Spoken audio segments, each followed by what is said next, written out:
What is going on, guys? Welcome back to our channel, and today we have a very special guest. We have Andreas Antonopoulos on the show. Welcome, Andreas. Having me. Thank you. We're very thankful that you came to Stockholm and could have a lecture here. And in this interview, our idea is to get a bit personal with your motivation, your background before you came into the blockchain space. So let's start with who is Andreas Antonopoulos?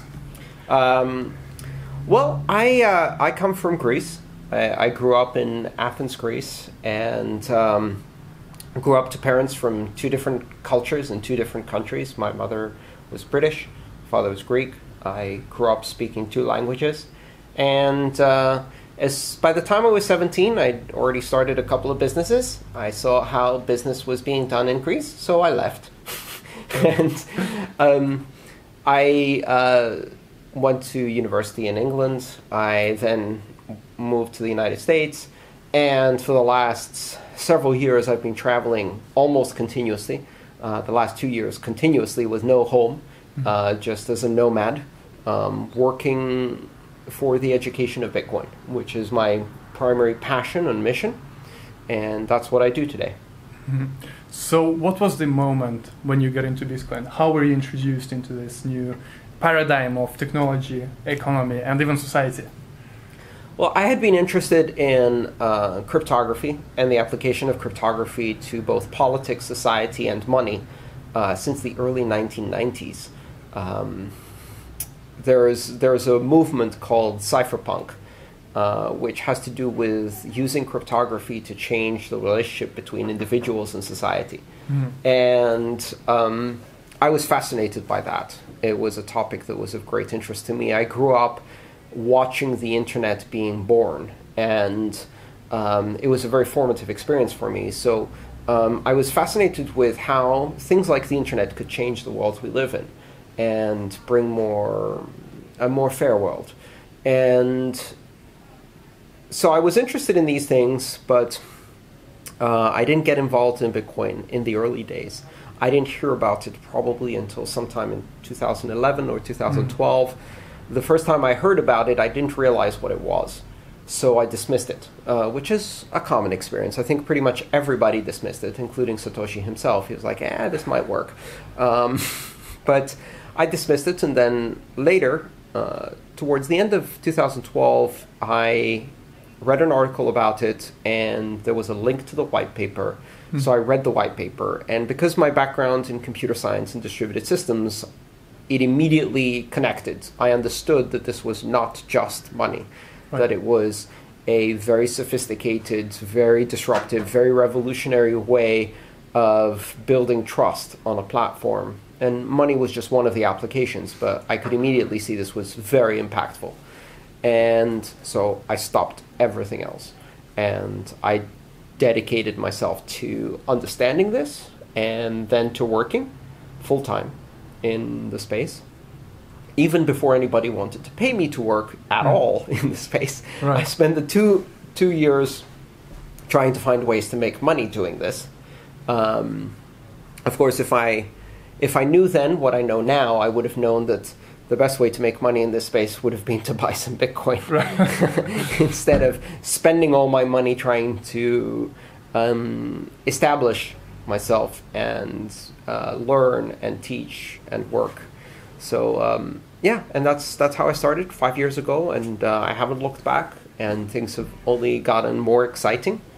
And now I'm able to travel and teach and talk about Bitcoin all around the world, and not just Bitcoin, just open blockchains in general, including Ethereum, which is the subject of my next book, Mastering Ethereum, as well as many other open blockchains. And I talk about the political, historical, philosophical, societal implications of this technology, bringing an understanding of the technology, but also the context of why this stuff matters. Andreas, I see that you're freezing. Let's get I'm okay. I'm not right. freezing. No. All right. So what I think is fascinating with you is that you have laid this foundation for everyone else coming after you, such as, for example, me. I watched many of your videos before I started my channel, before I realized that I can educate people myself. And so who were your role models? Who did you look up to? How did you come up with all these stories you use to explain Bitcoin and the implications of Bitcoin, where there was no one around? Well, I mean, there were many people around before I got into Bitcoin. I think the first conference I went to which was very early in 2013, in San Jose, and I remember meeting people like Roger Ver and Trace Meyer and Gavin Andreessen and Jeff Garzik and others who were doing work in the space, Peter Todd and Greg Maxwell. And it was a fascinating experience meeting these people who obviously had a deep understanding of the technology at the time. I was still trying to learn. And one of the ways to learn something is to try to teach it. And when you try to teach it, you discover all of the gaps in your own knowledge, and you have to learn harder. And so that's actually the main reason why I decided to write a book in this space, because I wanted to learn in depth, and the only way to learn in depth was to try to explain it.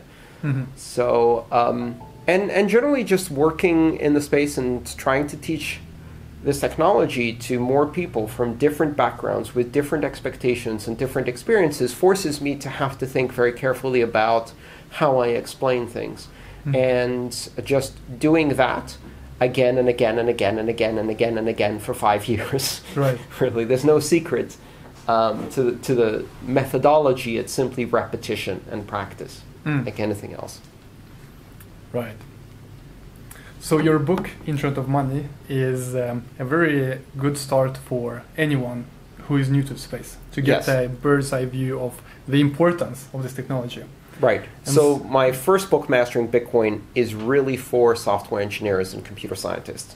In fact, if you get that book and you're not a software engineer or not interested in programming or not a computer scientist, you will be disappointed. And then please don't leave me a 2-star review on Amazon. John, I'm talking to you. I'm just kidding. The Internet of Money was written afterwards, and it's a collection of talks. So it's not an original book. It's a collection, an anthology of all of the talks, the seminars that I've given on different topics, but put together into a narrative. The editorial team did a fantastic job in making it a very readable book, and it's a little short. It's each chapter is maybe 3 or 4 pages. You can sit down and read one chapter. It's not connected to any of the other chapters, so you can just pick it up, open it randomly, read a chapter, put it down 5 minutes later, and you have an enjoyable read. And it's not technical. Some of it is a bit technical, but mostly it's about the context, why Bitcoin matters, why open blockchains matter, why this type of network-based organization matters. And so one question that I personally get a lot is this question that what if Bitcoin will not be the coin? And this whole ecosystem of altcoins and many cryptocurrencies we currently have, we have over 1,000 on CoinMarketCap. And so what I liked with your book is this section about currency and money as a way of expressing yourself. As a language. As a language. So could you please tell our viewers more about that? That money is a way of expressing yourself, and that we do not necessarily need one cryptocurrency. Yes, so I think it's important to understand what money is, and that's difficult because nobody teaches you what money is. It's simultaneously one of the more fundamental technologies we have, social constructs, cultural constructs we have in society, and yet nobody actually teaches what it is. Unless you go to an economics school, and even there, it's the fundamentals of money are not really taught. So anybody who gets involved in Bitcoin has to re-examine their assumptions about what money is. Because if all the money you know has a physical presence, such as paper, and suddenly you're presented with money that has no physical presence, then you have to say, well, is physical presence a necessary attribute of money? All the money you know have been made by a government or a king. Is authority, a government or a king, necessary for money to have value? All the money you know is associated with a nation. Is a nation necessary for money to have value? And you start asking these questions. What is really necessary for money to work? What are the prerequisites? And things like Bitcoin, they challenge all of the assumptions you have. And if you really just start looking at it, you realize that money is simply an abstraction. Money isn't value. It doesn't contain value itself. The value is in the things you exchange for money, the products, the services. Money is simply a way of expressing that value to each other. And if you think of money as a form of expression, then you conclude that it is a language. It's an abstract symbolism, a set of symbols used to convey value to each other and to coordinate at scale. So to allow society to operate at a scale larger than a village, right? Where you don't know people, and yet you need to trade with them, and you need a common language to express value, just like you need a common language to be able to understand each other. And so once you understand that it's a language, then the question of will there only be one makes no sense. Why would you only have one? Different people evolve languages differently for different uses. People don't simply change languages so easily. With money, you can change a bit more easily, but still there is no reason why one would dominate everything. There will be money that is better for some uses than others, that is engineered to have certain attributes more than other attributes. And what we're seeing is this great flourishing of different forms of currencies and money, which exists as symbols for different values. And I think that's difficult to understand at first, because we're used to having one money in each country. That's the one, and you don't question why it's the one, or whether there could be others. And unless you travel to another country, you'd never see other money. And so that is a historical anomaly. That's not how money has always been. In fact, it's only a recent thing. Just a few hundred years that money has operated like that.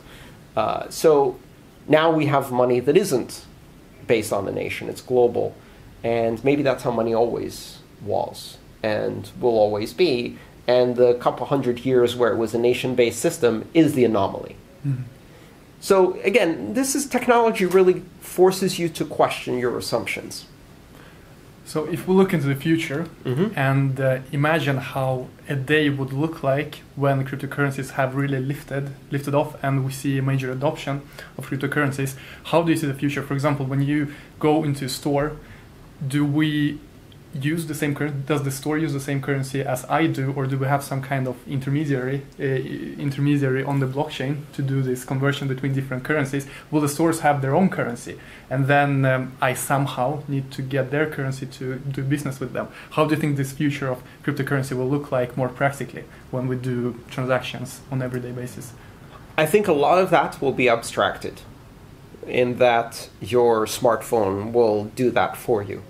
We're rapidly approaching a time when if I go to another country, my smartphone can speak for me and translate my language. So why not also translate my money at the same time? And it will be able to do so in a way that doesn't involve an intermediary. It will be able to convert from one type of money to another type of money near instantaneously without you even noticing.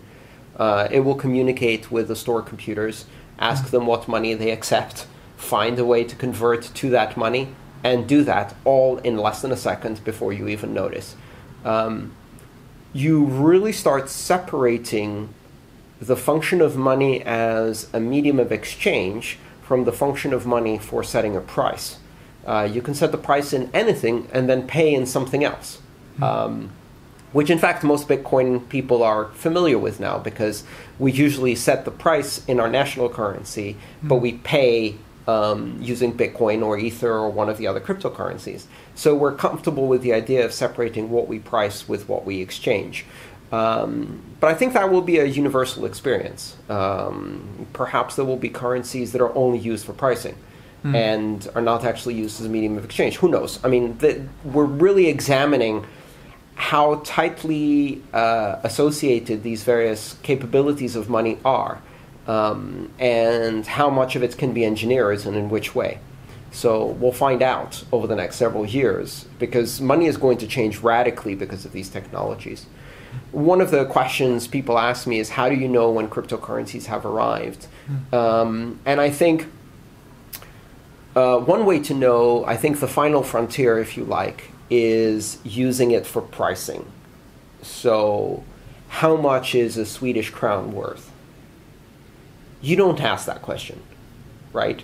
If you're paid in Swedish crown and you buy things in Swedish crown, a Swedish crown is worth a Swedish crown. You just have an instinctual understanding of its value.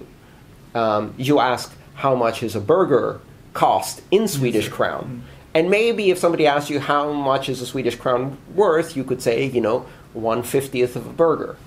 Right? You'd associate it with something of value, but you wouldn't exchange it for something else. So how do you know when cryptocurrencies have arrived? When I ask you the question, how much is a Bitcoin worth? And your answer is not by giving me a value in another currency, but by saying, I don't understand. It's worth 1 Bitcoin. What do you mean? Just like if I ask someone on the street, how much is a crown worth? They'll say, 100 centi crowns. Right. It seems like a weird question to ask, because it is the unit of value. It is the thing by which we measure value. It's almost like going out and saying, how long is a meter? And people will say, is this a trick question? 100 centimeters? Or about this much, right? and that's because it is the unit. And so when cryptocurrencies are the unit, then we've passed through a frontier. We may not even notice when it happens. When we stop using other currencies to evaluate the value of cryptocurrencies, we are at a whole new frontier of money. And so when we talk about Bitcoin and the smart contracts, we have Rootstock coming up. What do you think are the advantages of using Rootstock, for example, on top of the Bitcoin infrastructure and architecture, compared to Ethereum, where you have smart contracts as a layer 1 feature? What do you think are the pros and cons between these two systems? That's a question I asked Vitalik the week before he released Ethereum, the white paper. I got a copy of it early on to offer comment on. And I remember calling him on Skype at his house and asking him, why are you doing this on a new blockchain? Why not on top of Bitcoin itself? And the answer he gave at the time, which was persuasive, was that in order for the smart contracts themselves to be secure, you have to evaluate the validity of the smart contract within the consensus rules of the blockchain. So Ethereum solves that by making the blockchain a smart contract blockchain. Rootstock solves that by essentially having a sidechain that's the smart contract blockchain, which is pegged to Bitcoin. And people have also tried to do that using a layer on top of Bitcoin, for example, Omni or Counterparty, to run smart contracts where it's not part of the consensus layer, it just uses the Bitcoin blockchain. Those represent 3 different answers to that question. And I don't know which one is correct. I have opinions, but it doesn't matter what my opinions are. What matters is, what does the market say is correct? Which one works? Which one can remain secure? Which one can be used for larger and larger commitment of value? So how secure is Ethereum today? About $30 billion. Why? Because there's $30 billion there and no one's stolen it yet. Or they've stolen some of it, but not all of it. Right. So we can make judgment about what is the extent of economic activity that can be established on smart contracts in that platform by looking at what the market is willing to put on that platform. And so we'll find out. The market will tell us. And in fact, I think that is the correct mechanism for evaluating these questions. You create the systems, you launch them. The only way to test them is with real money, with real value, with committing real value on those platforms and hoping it remains secure. and the market will tell you which one is the best way. All right. Maybe all of them. Maybe not just one. Maybe several. Maybe for different purposes, different ones. We'll see. So currently we see ICOs being the #1 use case of Ethereum.